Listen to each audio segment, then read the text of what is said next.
새 정부의 첫 번째 부동산 정책이 발표됐는데 먼저 2024년까지 전셋값을 5% 이내로 올리는 이른바 상생임대인은 집을 팔 때 양도소득세가 비과세됩니다. 오는 8월 임대차 3법의 시행 2년을 앞두고 전셋값 급등과 시장 혼란을 막겠다는 취지입니다. 보도에 오인석 기자입니다. 오는 8월부터는 임대차법에 따라 2년 전 임대료를 5% 이내로 올린 전세 계약들이 순차적으로 만료됩니다. 여기에 가을철 수요까지 겹쳐 임차인 부담은 더 커질 것이란 우려가 나오고 있습니다. 정부는 임차인 보호를 위해 상생 임대인에 대한 인센티브를 확대하기로 했습니다. 먼저 5% 이내로 임대료를 올리는 집주인은 실거주 인정 요건이 현행 1년에서 2년으로 늘어납니다. 5% 이내로 임대료를 인상한 집주인은 양도세 비과세 2년 거주 요건이 면제되고 80%의 장기 보유 특별공제를 받을 수 있게 됩니다. 적용 기한도 2024년 12월까지 연장됩니다.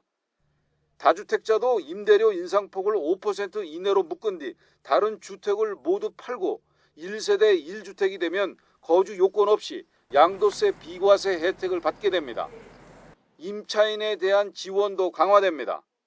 월세 세액 공제율을 12%에서 최대 15%로 상향 조정하고 전세 및 월세 보증금 대출 원리금 상환액에 대한 소득 공제 한도를 연 300만 원에서 400만 원으로 확대하겠습니다.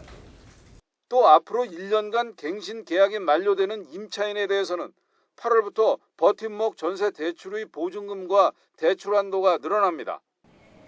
과도한 대출 규제도 정상화됩니다. 규제 지역의 주택 구입을 위한 주택담보대출을 받을 경우 기존 주택 처분 기한이 6개월에서 2년으로 늘어나고 신규 주택 전입 기한은 아예 폐지됩니다.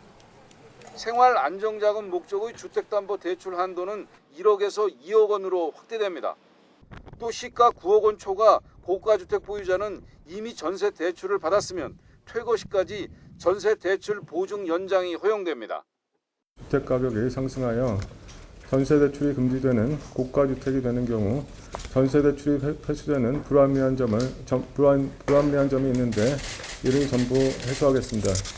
정부는 생애 최초 주택 구입 때 연소득이나 주택 가격에 제한 없이 누구나 200만 원까지 취득세를 면제해 주기로 했습니다. 현 규제 지역 일부에 대한 해제 여부는 이달 말에 세율 인하 등 근본적인 종부세 개편안은 7월에 세법 개정을 통해 확정됩니다. YTN 오인석입니다.